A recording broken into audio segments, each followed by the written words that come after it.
오늘 저에게 주신 말씀은 전도서 8장 9절부터 17절까지의 말씀입니다. 전도서 8장 9절부터 17절까지의 말씀입니다. 저와 여러분들이 함께 말씀을 나누어 보도록 하겠습니다. 내가 이 모든 것을 보고 해 아래에서 행하는 모든 일을 마음에 두고 살핀즉 사람이 사람을 주장하여 해롭게 하는 때가 있도다. 그런 후에 내가 본즉 악인들은 장사 지낸 바 되어 거룩한 곳을 떠나 그들이 그렇게 행한 서금 안에서 잊어버린 바 되었으니 이것도 헛되도다. 악한 일에 관한 징벌이 속히 실행되지 아니하므로 인생들이 악을 행하는 데 마음이 담대하도다. 죄인은 100번이나 악을 행하고도 장수하거니와 또한 내가 아노니 하나님을 경외하여 그를 경외하는 자들은 잘될 것이요 악인은 잘되지 못하며 장수하지 못하고 그 날이 그림자와 같으리니 이는 하나님을 경외하지 아니함이니라. 세상에서 행해지는 헛된 일이 있나니 꼭 악인들의 행위를 따라 벌을 받는 의인들도 있고 의인들의 행위를 따라 상을 받는 악인들도 있다는 것이라. 내가 이르노니 이것도 헛되도다. 이에 내가 희락을 찬양하노니 이는 사람이 먹고 마시고 즐거워하는 것보다 더 나은 것이 해 아래에는 없음이라. 하나님이 사람을 해 아래에서 살게 하신 날 동안 수고하는 일 중에 그러한 일이 그와 함께 있을 것이라. 내가 마음을 다하여 지혜를 알고자 하며 세상에서 행해지는 일을 보았는데 밤낮으로 자지 못하는 자도 있도다. 또 내가 하나님의 모든 행사를 살펴보니 해 아래에서 행해지는 일을 사람이 능히 알아낼 수 없도다. 사람이 아무리 애써 알아보려고 할지라도 능히 알지 못하나니 비록 지혜자가 아노라 할지라도 능히 알아내지 못하리로다. 아멘. 어제 본문에 이어 솔로몬은 지혜로운 사람은 어떻게 행동해야 되는지에 대해서 계속해서 말씀해 주고 있습니다. 오늘 본문에서는 먼저 솔로몬은 우리가 모순된 현실을 바라보면서 어떻게 행동해야 되는지에 대해서 말씀하고 있습니다.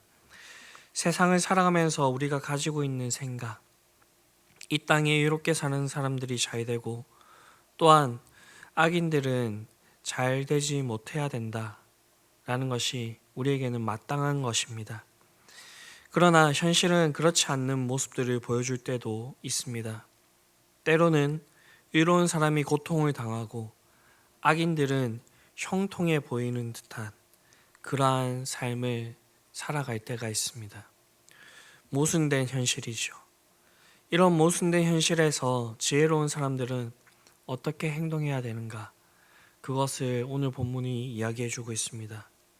10절을 보게 되면 그런 후에 내가 본즉 악인들은 장사 지낸 바 되어 거룩한 곳을 떠나 그들이 그렇게 행한 성읍 안에서 잊어버린 바 되었으니 이것도 헛되도다. 네, 한글 성경을 보게 되면 악인에 대해서 쭉 얘기를 하고 있는 것 같지만 원어 성경을 보고 그리고 전체적인 문맥을 보았을 때 악인과 선을 행한 사람에 대한 이야기입니다. 악인과 선을 행한 사람이 죽었는데 그 결과가 다릅니다. 악인들은 장사 지낸 바 되었다라고 이야기하고 있습니다.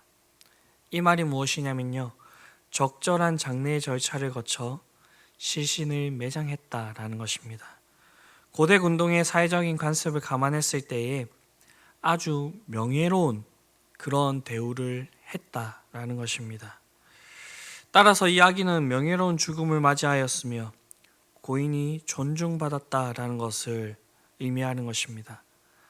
반대로 선을 행한 사람이 죽었을 때에 그가 다니면서 예배드리던 것, 그 거룩한 곳을 떠나는 순간, 그가 살았던 그 성읍을 떠나는 그 순간 사람들의 잊어버린 바가 되었다라는 것입니다. 아무도 그를 기억해 주지 않는 초라한 죽음을 나타내는 것입니다. 우리는 선하게 살고 의로운 일을 행한 사람이 잘 될 것이라 생각하지만 이 세상에는 반대의 현상이 일어나고 있음을 말해주는 것입니다. 이런 일들은 죽었을 때뿐만 아니라 살아있을 때에도 얼마든지 일어날 수가 있습니다. 11절부터 보게 되면 악한 일에 관한 징벌이 속히 실행되지 아니하므로 인생들이 악을 행하는 데 마음이 담대하도다 라고 말하고 있습니다.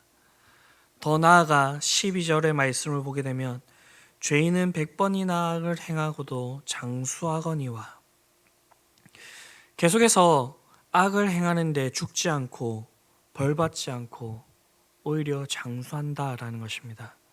구약에서 이 장수는 최고의 복이지요. 이러한 복을 누린다라는 것입니다.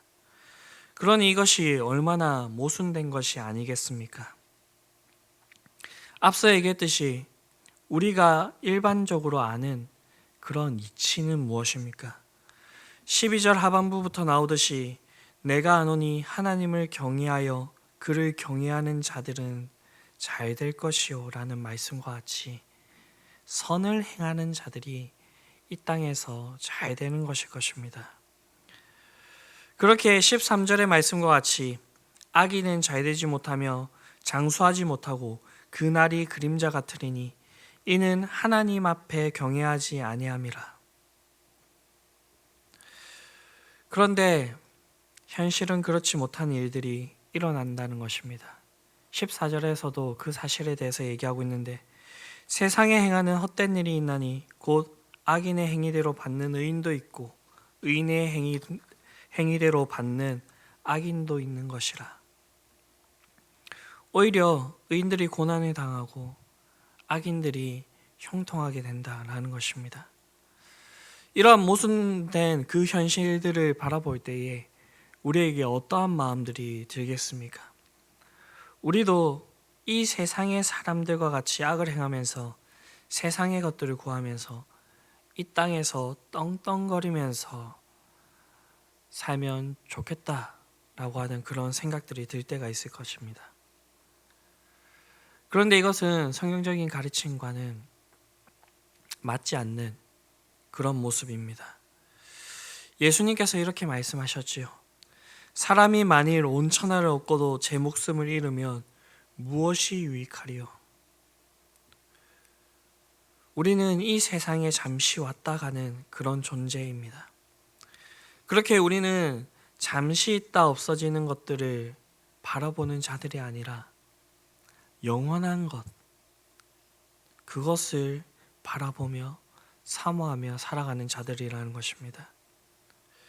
그렇기 때문에 우리가 이 세상을 살아가며 영혼에 비하면 한낮과 같은 아주 짧은 그 찰나와 같은 그 잠깐의 낙을 누리기 위하여서 영원한 그 형벌을 자초하는 것은 어리석은 것이라는 것입니다. 그렇다면 우리가 알고 있는 이 사실과는 다르게 왜 이 땅에 심판이 속히 임하지 않는 것입니까? 그것은 하나님께서 이 세상을 사랑하사 이 세상이 멸망치 않고 다 회개하게 되는 그 자리에 이르는 것을 원하시기 때문입니다. 그래서 하나님께서는 오늘도 오래 참고 계신 것입니다. 우리도 이 오래 참음으로 말미암아 하나님의 은혜를 입은 것이고요. 그렇다면 이 일들에 대한 이 솔로몬의 결론은 무엇일까요? 15절을 보게 되면 이에 내가 희락을 찬양하노니 이는 사람이 먹고 마시고 즐거워하는 것보다 더 나은 것이 해 아래에는 없음이라. 희락은 말 그대로 기쁠 희에 즐거울 락을 씁니다. 기쁘고 즐겁게 살라는 것입니다. 우리가 무엇을 먹든지 마시든지 즐겁고 기쁜 마음으로 하라는 것입니다. 즉 우리가 형통할 때에는 모든 것이 하나님의 은혜인 줄 알고 기뻐하고 우리가 고난의 터널을 지날 때에도 하나님의 선하신 뜻이 있음을 생각하고 우리의 마음의 평강을 뺏기지 않으며 즐거워하는 그러한 삶을 살아야 된다라는 것입니다. 우리가 이렇게 살 수 있는 이유가 무엇일까요? 이 세상의 사람들과는 다르게 우리는 이 세상으로 인해서 기뻐하고 즐거워하는 자들이 아니기 때문입니다. 우리는 하나님으로 인해서 기뻐하고 즐거워하는 자들이기 때문입니다. 비록 무화과 나무가 무성하지 못하며 포도나무에 열매가 없으며 감람나무에 소출이 없으며 밭에 먹을 것이 없으며 우리의 양이 없으며 외양간에 소가 없어도 나는 여호와로 말미암아 즐거워하며 나의 구원의 하나님으로 인하여 기뻐하리라. 그렇게 고백한 이 하박국 선지자의 그 고백처럼 우리가 하나님으로 인하여서 기뻐하고 즐거워해야 된다라는 것입니다. 이것은 세상이 알 수 없는 그런 지혜이고요. 하나님께서 알려주신 자들이 누릴 수 있는 그런 특권과 같은 그러한 일입니다. 그렇기 때문에 이 세상에 일어나는 우리가 이해할 수 없는 그 현상을 우리가 바라보면서 그것에 완전히 파묻혀서 그것이 진리이냐, 그것을 따라서 살아가야 되는 그런 생각을 가지는 것이 아니라 우리에게 하나님께서 말씀하신 대로 하나님으로 인하여서 기뻐하고 즐거워할 수 있는 우리들이 될 수 있게 되기를 바랍니다. 다음으로 이 솔로몬이 또 얘기하고 있는 것은 우리가 살아가다 보면 우리의 머리로 이해되지 않는 일들이 많이 당하게 된다라는 것입니다. 하나님께서는 무한하시고 우리는 유한하니 이 작은 머리로 어찌 하나님께서 하시는 그 모든 일들을 이해할 수 있겠습니까?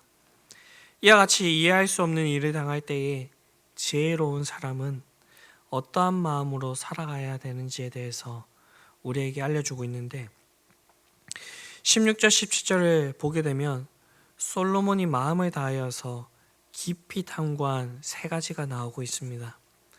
첫째로 탐구한 것은 지혜입니다. 지혜를 알고자 하여 소위 이 세상에서 지혜롭다고 하는 사람들의 인생에 대해서 깨달은 것이 무엇인지에 대해서 그렇게 알아보았다라는 것입니다.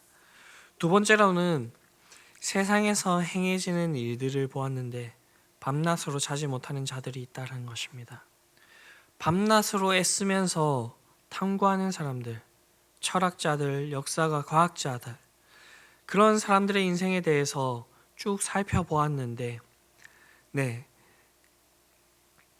그들이 깨달은 것이 무엇인지 그것들을 알아보았다라는 것입니다. 세 번째로는 17절에 나오고 있는데 하나님의 모든 행사를 살펴보았다라는 것입니다. 하나님께서 행하신 그 모든 일도 살펴보았다라는 것입니다. 그에 대한 결과 솔로몬이 무엇을 알게 되었냐면 본문의 그 역순으로 이렇게 얘기하고 있는데요. 먼저는 하나님께서 행한 모든 행사입니다. 그 결과가 무엇일까요? 해 아래서 하시는 일을 사람이 능히 깨달을 수 없다라는 것입니다. 다음으로 세상에서 행해지는 일들을 보았는데 그 결과가 무엇이었을까요? 사람이 아무리 애써 알아보려고 할지라도 능히 알지 못한다라는 것입니다. 그 다음에 이 지혜자들이 이 인생에 대해서 무엇을 깨달았는지에 대해서 살펴보았는데 그 결과가 무엇이었을까요? 비록 지혜자가 아노라 할지라도 능히 깨닫지 못하리로다. 이처럼 이 솔로몬은 17절에서 세 번이나 사람이 능히 알아낼 수 없도다, 능히 알지 못하나니, 능히 알아내지 못하리라 이렇게 강조하고 있습니다. 사람이 그 사람의 그 모든 이성과 그 지혜를 동원하더라도 알 수 없다라는 것입니다. 솔로몬이 얘기하는 것은 인간이 그만큼 무지하다는 것입니다. 인간에게는 한계가 있다라는 것입니다. 이러한 사실을 통하여서 솔로몬이 얘기하고자 하는 바가 무엇이냐면 그렇기에 우리는 하나님을 의지해야 된다라는 것입니다. 하나님께서 우리에게 말씀하시는 바대로 우리가 살아가야 된다라는 것입니다. 우리가 살아가는 이 세상은 우리의 생각과 이성으로 모든 것을 다 이해할 수 없습니다. 그렇기 때문에 우리는 그 현상을 바라보는 것이 아니라 하나님께서 우리에게 말씀하시는 것들을 바라보며 그것을 의지하면서 살아가야 될 것입니다. 하나님께서는 우리가 이 사실들을 온전히 믿지 못할 것을 아시고 이것들을 우리에게 약속으로 주어 주셨으며 우리가 이 약속을 따라갈 때에 우리에게 어떠한 일들이 일어나게 되는지 성경의 많은 믿음의 선진들의 그 기록들을 통하여서 우리에게 이것들을 증명하고 있습니다.